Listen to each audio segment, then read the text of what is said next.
Bonsoir, bienvenue dans Studio Première. J'espère que vous avez passé une bonne journée. Ce soir, Studio Première vous propose deux rencontres. Deux rencontres, donc deux invités. L'une écrit, l'autre réalise. Allez, c'est parti pour 20 minutes d'infos et de bonne humeur.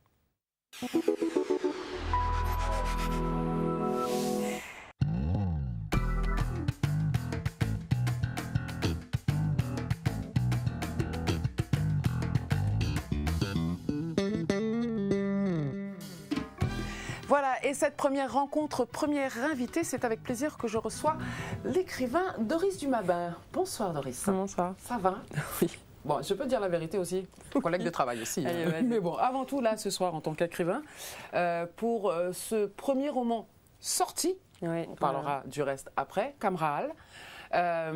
Et puis on va en reparler de tout ça après parce que moi je sais que tu es quelqu'un de très dans l'artisanat, très dans la fabrication. J'aime faire des choses avec mes mains. Voilà, tu te déplaces pour voir les choses des autres, je suppose, de temps en temps. Oui, ça arrive, j'aime beaucoup ça. La deuxième édition de Figuration caribéenne. Ok, pourquoi pas. Ouais, tu n'as pas vu avec encore? plaisir. Non, ben voilà, je t'emmène, viens. Palais Omnisport du Gosier, Figuration caribéenne, donc deuxième édition, la première était en 2001. 5 artistes, Moundarey, Joël Nanquin, Bruno Péduran, Richard Saint-Silly Cailleul et Lucia Severino. C'est une exposition qui a commencé le 23 novembre, mais qui, attention, s'achève là, samedi 15 décembre. Vraiment... une union artistique caribéenne très intéressante avec un thème commun et malgré le fait que les toiles étaient peintes chacune sur leur territoire respectif, on en trouve vraiment une espèce d'homogénéité dans l'idée, pas forcément dans les couleurs, mais en tout cas dans la réalisation. Voilà, à voir jusqu'au 15 décembre, Palais Omnisport du Gosier. Alors, Doris, tu connais un peu l'émission. Oui. Et tu sais qu'à un moment donné, il faut parler un peu de soi quand même. Oui. Voilà, donc tu as connu l'écriture vers l'âge de 10 ans 10, 11 ans, oui. 10, 11 ans. Après les poupées, c'est ça? Ah bah oui, je peux... Fallait pas le dire. Bon, bah pourquoi? Oui, bon, c'est un peu ça. Au départ, je racontais des histoires avec mes poupées et après, j'ai pris un stylo parce que bon, avec l'âge, on joue un peu moins à la poupée. Mais c'est pas mal pour s'habituer à un oratoire, en tout cas. Hein? Oui, moi j'ai été un peu seule pendant quelques années. Voilà. Et premier concours à 12 ans, c'est ça? Ouais, c'était un concours scolaire.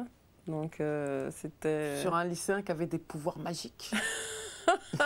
C'est bien ça? Oui, c'est ça. Il découvre ses pouvoirs magiques à l'adolescence et après il se rend compte qu'il doit sauver le monde et empêcher la planète d'exploser. Ah, pas mal. C'est pas clair. mal. Premier prix. Hein, premier concours, premier prix, donc je suppose que ça booste bien une petite fille pour continuer sur sa lancée. Ah oui, ça m'a vraiment donné envie de continuer.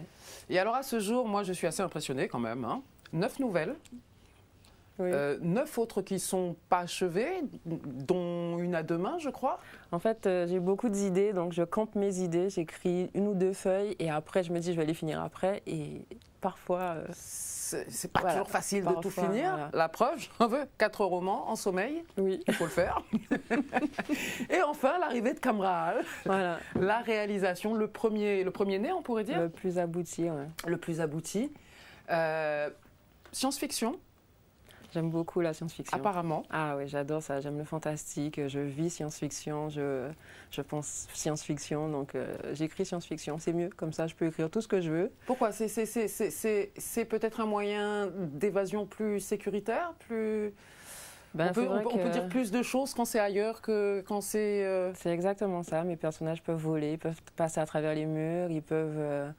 toucher à des choses qui n'existent pas, ils peuvent piloter des vaisseaux spatiaux, donc c'est beaucoup plus simple pour moi de créer un monde et un univers avec des personnages qui peuvent faire ce que je veux. Mais c'est ça, ça c'est bien dit. Alors sans trop dévoiler, c'est l'histoire de Kamraal un petit peu, Kamraal l'héroïne déjà. Ouais, Kamraal c'est une jeune femme qui vit dans au-dessous de la ville en fait. Oui. Et la ville est classée par niveau, donc elle est très pauvre, elle fait plusieurs jobs. On est dans l'univers de Doris, hein, on est bien d'accord. Hein, c'est un univers très à toi. Exact. Et donc, alors elle n'est pas forcément dans la bonne couche. Voilà, c'est ça. Et donc elle va avoir une proposition qui va lui permettre de s'élever dans la société.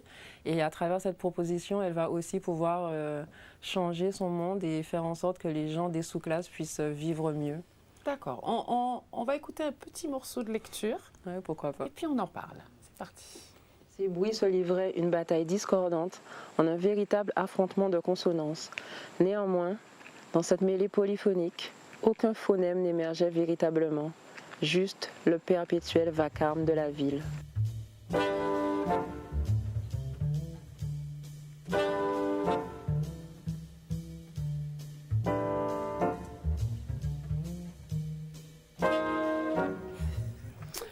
Voilà, alors c'est très court. Par contre, bon, alors j'ai pas lu tout le livre, j'ai lu tout ce que tu m'as envoyé.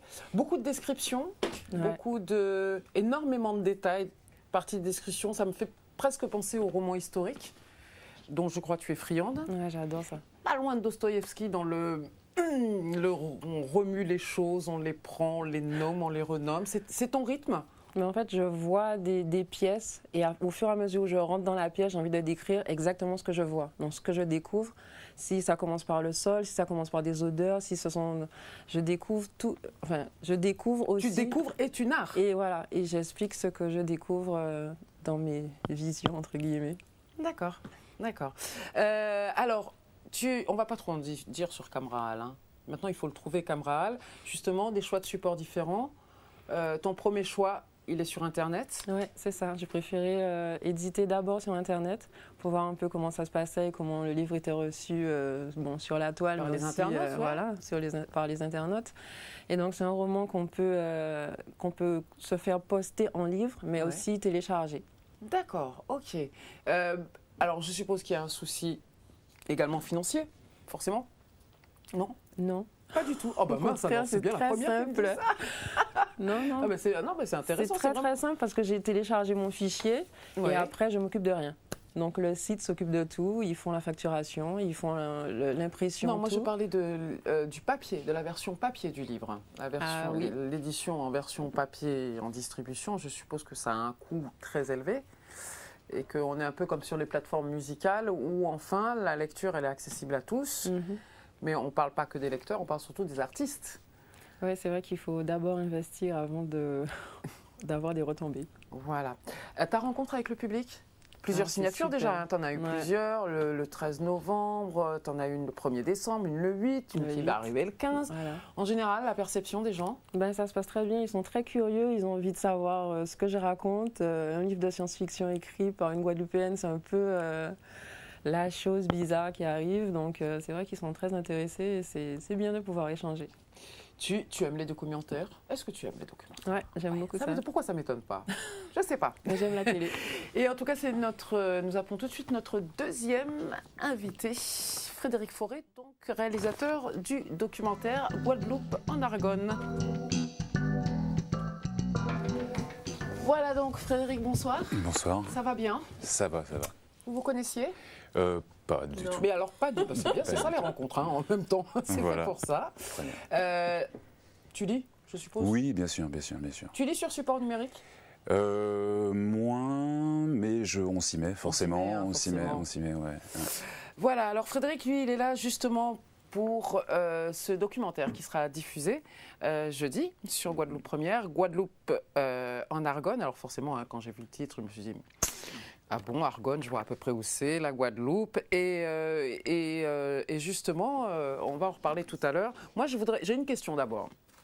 Il me semble qu'à la base, professeur de philo, c'est ça? C'est ça. Qu'est-ce qui emmène un prof de philo vers la réalisation? Alors, en fait, les deux étaient liés pour moi au sens où j'ai commencé par faire du cinéma amateur, on va dire, avec des copains quand j'étais étudiant. Ouais. Et donc, on écrivait nos scénars, on tournait nos films en Super 8. Et donc, voilà, je continuais comme ça.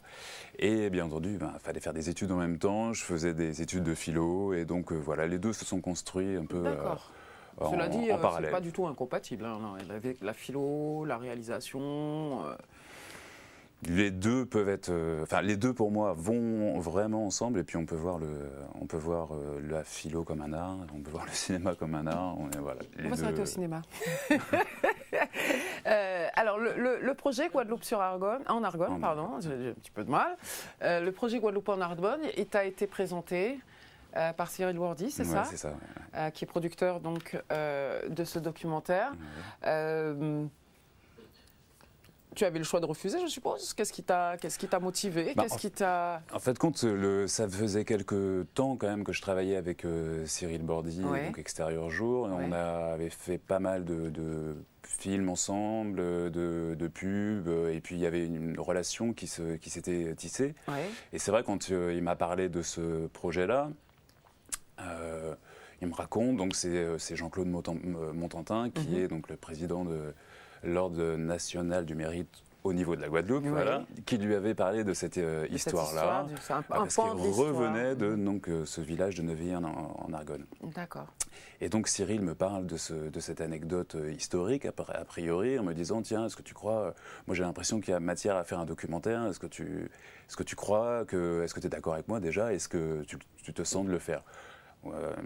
Avant de penser à refuser quelque chose, déjà j'ai plutôt pris ça bien en me disant, quel honneur, on me propose quelque chose comme ça.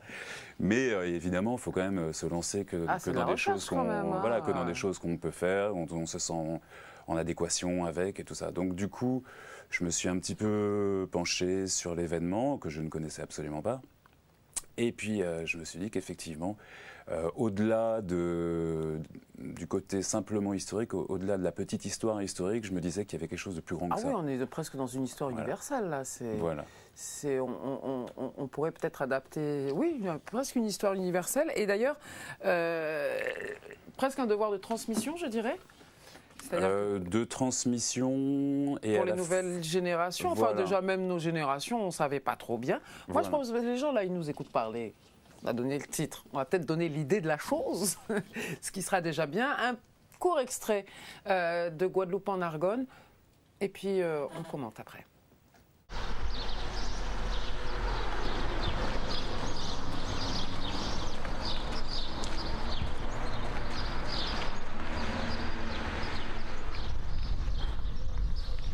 Qu'est-ce qui se passe? Tu sais, hier avec le maître, on a parlé de la Guadeloupe. Ah bon? C'est loin? Ah oui, la Guadeloupe, tu sais, c'est une île qui est de l'autre côté de l'Atlantique et en fait, c'est tout près de l'Amérique. Et tu sais pourquoi le monument aux morts, l'avenue et la place portent le nom de la Guadeloupe? À la fin des hostilités, en 1919, donc le gouvernement avait imaginé que les villes qui n'avaient pas été détruites pouvaient être aidées dans leur reconstruction par celles qui n'avaient pas subi de dégâts. Et c'est ainsi que le chanoine Bonne, le curé d'Étain, originaire de Neuvilly, a donc écrit au curé de la Guadeloupe en lui demandant est-ce que la Guadeloupe ne pouvait pas aider à la reconstruction de Neuvilly. La Guadeloupe a été très généreuse avec nous. Et on dit que la Guadeloupe est marraine de guerre de Neuvilly.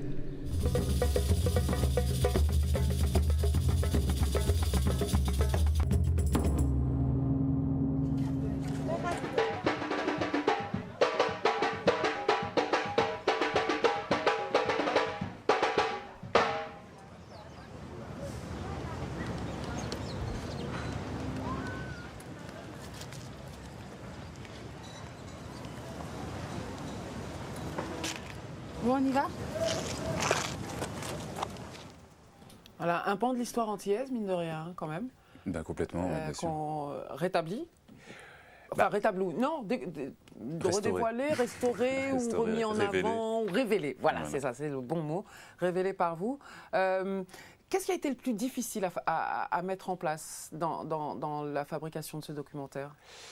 Parce que là, on est dans des archives, on est dans des rencontres avec des personnages, on est dans pas mal de choses à la fois. Ouais, je dirais, qu'est-ce qui a été le plus difficile à mettre en place? Je vais dire la narration générale, c'est-à-dire éviter de tomber dans une restauration historique et de tomber que là-dedans, et en même temps éviter de faire un regard qui soit pas un regard justement qui révèle quelque chose, qui soit plus un regard un peu anthropologique ou un regard... bon, il fallait réussir à croiser les choses et à créer une narration entre l'histoire, le présent, l'actuel, faire le pont entre des mondes qui se ressemblent pas du tout a priori, parce que l'Est de la France et la Guadeloupe, vraiment... a priori, voilà. Donc comment réussir à imbriquer tout ça?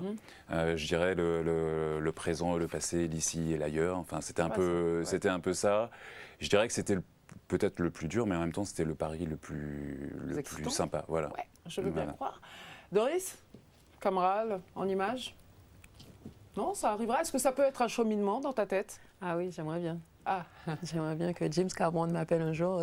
James Cameron, oui, on commence pas. Il y a Frédéric Forêt à côté de toi. Tu commences par James Cameron. D'accord. Je crois qu'il faudra au moins un gros budget parce qu'entre tous les vaisseaux spatiaux, les mondes. Peut-être aussi. Ouais, pourquoi pas. C'est le dernier connu pour les gros budgets. Allez, on a des rendez-vous à prendre quand même pour nos téléspectateurs. On a d'autres rendez-vous à prendre puisque le tien est le 15 décembre et celui de Frédéric le 13 décembre. Mais le premier rendez-vous, là, maintenant, tout de suite, c'est le vôtre, c'est Focus. Le Centre des Arts et Lumières vous invite à une journée pas comme les autres, le samedi 15 décembre de 9h à 22h, afin d'y découvrir des artistes, un marché artisanal, ainsi que des représentations théâtrales. Mais surtout, le concert de Kilindae qui sera à partir de 20h. Tout ça au lotissement SICAF Bemao d'Estreland. Une journée à suivre, et parce que là, vous allez découvrir tout le travail de nos petits artistes en devenir. Voilà, on en reparlera. J'ai un autre rendez-vous pour vous. Il est musical, celui-ci. Si vous aimez la Begin, eh bien, c'est le moment d'y aller. Vous le savez, c'est le deuxième mercredi de chaque mois. L'Instant Begin, le concept de Jean-Max Mirval. Jean-Max Mirval, toujours bien entouré. J'ai pas la liste sur moi, mais par contre, je sais que parmi les voix qui entoureront et puis les instruments, il y aura René Geoffroy. Ça peut être très sympa. Donc demain soir à 20h à l'instant aux Abîmes.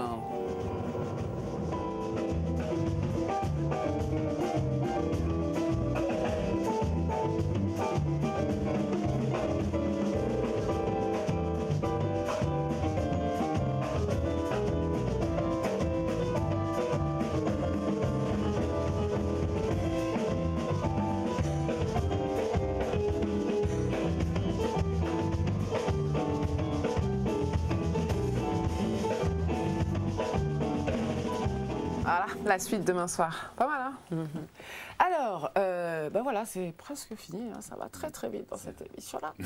La suite des projets pour après Guadeloupe en Argonne. Des projets, ben, j'espère. Ouais. J'espère. Enfin, moi, j'en ai. Le doc, il a un parcours.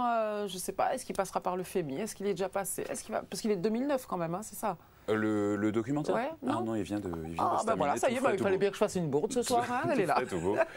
Et non, bah, pour le moment, on va dire, je pense qu'il y aura une histoire à écrire. Mais après, pour l'instant, je ne sais pas encore vraiment laquelle. Pour le FEMI, j'espère.